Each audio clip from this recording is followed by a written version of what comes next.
La méthode classique des historiens, c'est de se précipiter sur les archives. Or, il y avait vraiment très peu de choses sur les archives.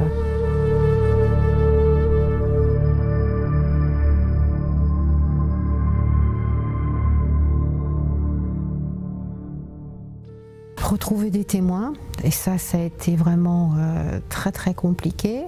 Et puis après, de voir qui a écrit sur le sujet.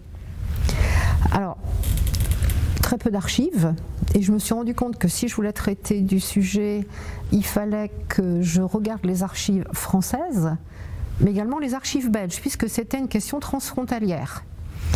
Il fallait que je retrouve des témoins, mais bon, le temps avait passé et c'était pas sûr que j'en retrouve. Et puis, bon, j'ai commencé à taper aux portes des caravanes. Et j'ai rencontré Antoine Lagrenet. Il n'avait pas 13 ans quand il a été arrêté. Et Joséphine Lagrenet, sa tante, qui avait 15 ans quand ils ont été arrêtés. Donc, ils ont été arrêtés à une dizaine de kilomètres de chez moi, en fait. Et alors, Antoine avait beaucoup de mal à parler. Il n'avait jamais parlé, il n'avait jamais témoigné, y compris à sa propre famille.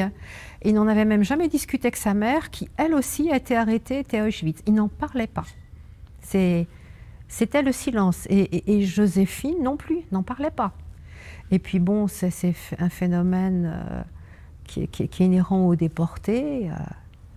C'est dur de parler de l'incroyable, de l'inconcevable, de l'inimaginable. Les gens ne peuvent pas comprendre. Et Antoine me disait, mais ils ne peuvent pas comprendre.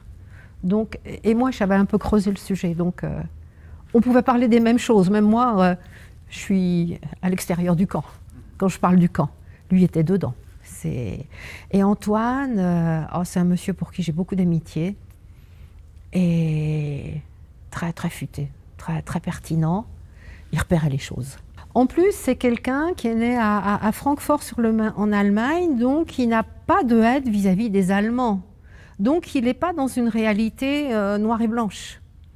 Et c'est quelqu'un aussi qui a été pris en charge à Buchenwald, dans son bloc, pris en charge par les adultes, et il y avait des figures masculines très fortes qui l'ont aidé. Et donc, il s'est construit à Buchenwald. Il a terminé, il a continué sa scolarité à Buchenwald aussi, avec des résistants. Il y avait un maître d'école. Alors, Joséphine, elle, est beaucoup plus... C'était plus difficile avec Joséphine, j'ai envie de dire, plus abîmée. Parce qu'elle n'a pas bénéficié, comme Antoine, des solidarités dans le camp, dans les camps. Elle était à Ravensbrück. Elle était dans des commandos de travail dépendants de Ravensbrück, mais là, il y avait une telle concurrence, loi de la jungle qui régnait, qu'elle avait un grand sentiment de solitude. Et quand le camp, elle était à la fin à Bergen-Belsen, quand le camp de Bergen-Belsen a été libéré, elle était allongée par terre sans couverture, comme c'est un mouroir, Bergen-Belsen. Et elle a eu la force de se soulever à peine quand les autres lui ont dit « ils arrivent ». Et après, elle est restée 3 mois à l'hôpital en Allemagne, elle était intransportable. Alors c'est un itinéraire complètement différent de celui d'Antoine. Antoine, lui, a quitté Auschwitz la veille, non, le lendemain de la liquidation du camp des familles. Il a échappé. En une nuit, ils ont gazé à peu près 3000 tziganes. Et donc Antoine était sur le départ. Il était inscrit pour partir à Buchenwald. Donc là, c'est l'histoire avec lui d'un camp où les politiques avaient pris le contrôle. Tandis que Joséphine, elle, m'a parlé de Ravensbrück et des conditions dans tous les camps de travail où elle déchargeait des péniches, elle travaillait pour la fabrication des Panzerfäuste, les grenades à main, manipulant des produits chimiques très toxiques, parlant des bombardements. Parce que ce qu'il faut voir, c'est que les tziganes, enfin, j'emploie volontairement le mot tzigane par rapport aux Allemands qui les définissaient en tant que tziganes. La définition peut être amendée. Mais donc, Joséphine, comme d'autres, étaient affectés à des tâches particulièrement difficiles, n'ayant pas de qualification technique. Donc, certains hommes, j'en ai recensé 22, qui étaient au camp de Dora pour la fabrication des V1 et V2, et d'autres commandos extérieurs, ils étaient affectés à du terrassement, du gros œuvre. Joséphine, elle, c'était des tâches très physiques, très pénibles, et elle avait 15-16 ans, quoi. Elle était... Et j'avais besoin aussi de cet itinéraire sur Ravensbrück, les camps de travail. Et ça, c'est intéressant d'avoir un point de vue masculin et un point de vue féminin. Parce que ce qu'il faut voir aussi, c'est que les Allemands utilisaient la main-d'œuvre au gré des besoins de l'industrie. Il y avait par exemple à Buchenwald un service qui s'appelait le Arbeitsstatistik, le pôle emploi de l'époque, un pôle emploi pour la France, voilà. Et les entreprises disaient il nous en faut autant de qualifiés, autant de non qualifiés. Et il y avait comme ça une ventilation des nouveaux arrivants vers les camps, vers les usines. Siemens, par exemple, avait une entreprise juste à côté de Ravensbrück. Et toute l'industrie allemande faisait travailler les déportés et les tziganes. Il y a deux types d'arrestations, on va dire. Côté français, à partir d'avril 1940, avant même l'invasion allemande, ceux que la République française appelait les nomades, ceux-là n'avaient plus le droit de voyager. Donc Antoine m'a dit, bah oui, on a vendu la roulotte, on a vendu les chevaux, on est remonté dans le nord, donc ils se sont sédentarisés. À Roubaix, à côté de Lille, il y a eu comme ça près de 70 arrestations parce qu'ils étaient sédentarisés, puis tous regroupés dans le même quartier. Donc c'était très facile de les trouver. Il y a ceux qui continuaient quand même à voyager, mais qui étaient repérés, qui se cachaient, qui étaient repérables, même s'ils voyageaient en bande, ayant l'illusion que ça ferait leur force.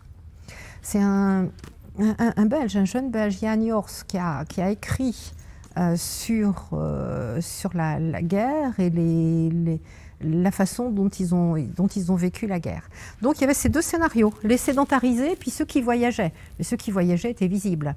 Côté belge, il y a ceux qui n'avaient plus le droit d'être le long de la côte, vers Anvers et toute la côte pour des raisons stratégiques, qui s'étaient donc repliés à l'intérieur, mais qui avaient été...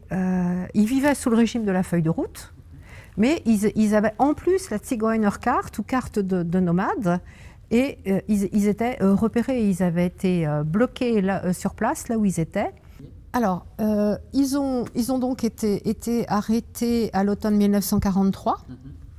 Ce qu'il faut voir, c'est qu'il y a des familles allemandes qui sont passées de l'autre côté de la frontière, à Maaseik, à Selt.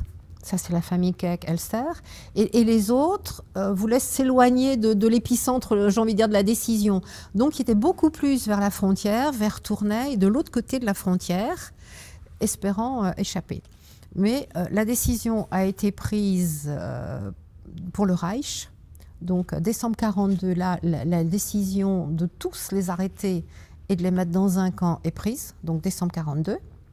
Ça, c'est pour le Reich. Et après, mars 1943, il y a décision étendue à la Belgique et aux Pays-Bas. Mais Belgique, ça veut dire zone rattachée à Bruxelles. Ce qui fait qu'ils ont été arrêtés. Et il y a quand même un temps de retard entre la décision de mars 1943 et l'automne 1943. Enfin, moi, je pense que les Allemands étaient quand même très préoccupés par les arrestations des Juifs, qui étaient quand même la grande affaire du Reich, de l'idéologie du Reich. La résistance aussi, qui commençait à prendre de l'ampleur en 1943. 1942, c'est l'année de tous les dangers. 1943, la résistance commence à vraiment être de plus en plus active et à se structurer. Donc les arrestations arrivent, oui, vers l'automne 1943, limite janvier 44. Là, on ne sait pas. Il y a une liste de tziganes qui a été établie à la caserne d'Ossin, à Malines. Il y a 19 feuillets avec 351 noms. En fait, ils sont 352. Et les dates sont peut-être pas celles vraiment de l'arrivée à la caserne d'Ossin. Alors, une fois qu'ils s'y trouvent, ils sont parqués dans deux grandes salles avec des paillasses qui ne sont jamais changées, des gens qui arrivent et qui pendant 3 mois vont vivre avec les mêmes vêtements, les tinettes qui débordent. Et même, il y a des témoignages disant qu'on les faisait descendre pour qu'ils se promènent, etc. Et il y a un témoignage qui dit que même ils étaient lavés au jet d'eau. Donc il y a un régime à la caserne d'Ossin inférieur à celui des Juifs. Parce que les Juifs pouvaient avoir par moments des colis par les familles ou par la Croix-Rouge, mais pas les tziganes, pas les nomades. Donc il y a vraiment un régime très, très différent pour les tziganes qui sont parqués là dans ces 2 salles. Alors, peu de documentation parce que, et ça je l'ai remarqué, peu de documentation en France. Moi, j'ai été très, très impressionnée par l'aspect complètement lacunaire des archives pour le Nord-Pas-de-Calais. Les archivistes n'ont peut-être pas jugé bon de tout garder, de ne pas jugé bon de garder les carnets anthropométriques. Les Allemands ont détruit beaucoup de choses aussi. Les premiers négationnistes de l'histoire, ce sont les Allemands. Donc, il y a toute une partie des archives de la grande prison de Los-les-Lilles, une partie qui a disparu. En Belgique, il y a des choses, alors c'est... heureusement, il y a eu Marie-Cécile de Dorlodo, qui était chargée de mission en Allemagne pour la Belgique et qui a reconstitué les dossiers à partir des camps. Mais ce qu'il faut voir, c'est que les gens du voyage, les voyageurs, les nomades, les tziganes, passent, s'en vont, et on ne se pose pas de la question pourquoi ils sont partis, qu'est-ce qui était devenu d'eux. Ce ne sont pas des gens qui sont insérés dans le tissu social, qui ont pignon sur rue, qui ont noué des liens avec la population. Donc on trouve très peu de choses, on n'a pas besoin de renseigner. Et même on le voit pour les monuments aux morts. Parce que sur quel monument aux morts, dans quelle ville, inscrire leur nom? Et ça, c'est aussi un problème de mémoire. Alors, donc Marie-Cécile de Dorlodo a réuni beaucoup de choses et il y a toutes les archives à Dossin. Et j'ai beaucoup travaillé avec Laurence Schramm, vraiment que je remercie. Et elle a écrit l'histoire de la caserne d'Ossin. Donc, il fallait réunir tout ce qu'il y avait en amont et après voir ce qu'il y avait en aval. Donc moi, mon souci, c'était aussi de faire une monographie et de documenter le plus possible l'itinéraire des gens. Et à partir des témoignages extérieurs, à partir des gadgets aussi, qui avaient fréquenté dans les camps. Mais c'est un travail de longue haleine. Et il faut voir aussi que, heureusement, maintenant, il y a des équipes de chercheurs. À la fois en France, il y a Henriette Asseo, mais il y a aussi des jeunes chercheurs qui prennent la relève. Et là, on est en train de constituer vraiment cette équipe. Et au niveau allemand, et donc européen, il y a Carola Finks et le centre d'Heidelberg en train de restructurer, de structurer le groupe de chercheurs. Et là... Et on s'aperçoit finalement qu'il y a quand même des témoignages, et des témoignages au moment des faits, et au lendemain, à la libération des camps. Donc le gros travail, c'est de constituer une base de données, en fait, pour documenter pays par pays ce qui s'est passé, parce que aucun pays, à la limite, n'avait la même politique.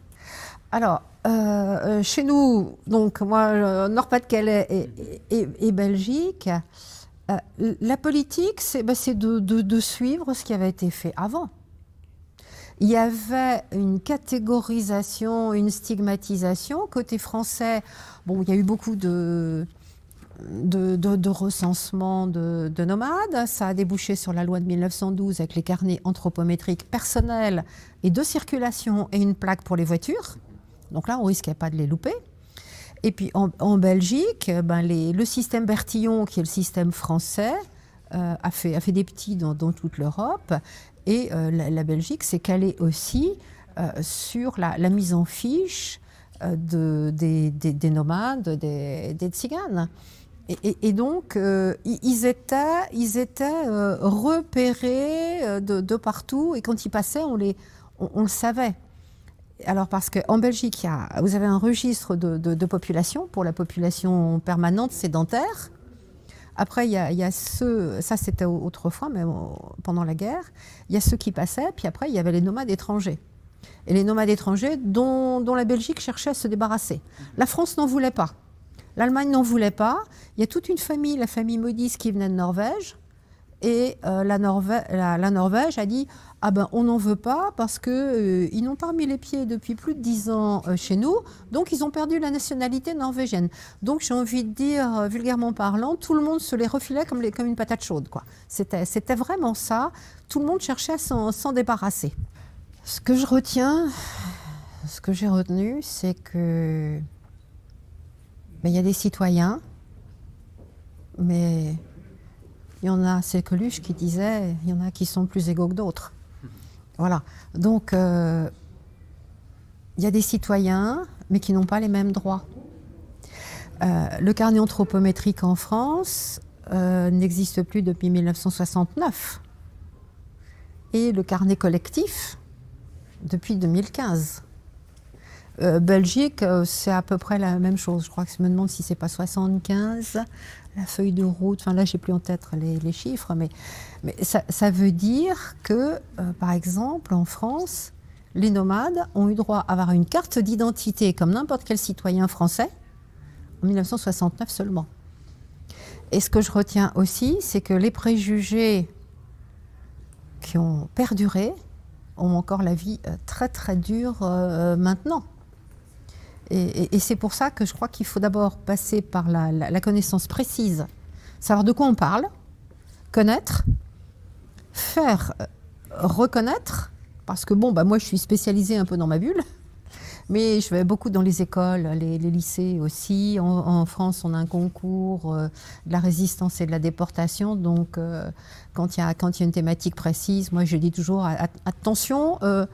Oui, là, on peut rajouter une petite case pour les tziganes, parce que telle législation peut également s'appliquer aux tziganes. Donc, ne les oubliez pas. Mais ça, c'est récent quand même. Et puis, faire prendre conscience aux adultes et puis aux jeunes, quoi. C'est ça, parce que il n'y a pas très longtemps, il y a quelques semaines, en France, en région parisienne, il y a eu ce qu'on peut appeler une tentative de pogrom, alimentée par des rumeurs véhiculées par des réseaux sociaux, où la police est intervenue pour qu'il n'y ait pas de pogrom. Donc ça veut dire qu'un siècle après des caricatures qu'on trouvait dans le petit journal illustré, on retrouve exactement les mêmes choses. Les bohémiens qui enlèvent les enfants, là maintenant sont des Roms qui enlèvent les enfants. Donc je ne vais pas dire que tout est encore à faire, mais les préjugés ont vraiment la vie très très dure. C'est Brecht qui disait que le ventre d'où est sorti la bête immonde est encore fécond. Et quand on voit la montée des populismes en Europe, quand on voit le regain de racisme, de xénophobie, d'antisémitisme, d'antiziganisme, et c'est aussi contre les musulmans, il y a du souci à se faire, quoi. Donc là, je crois que c'est un travail de longue haleine et c'est pas fini.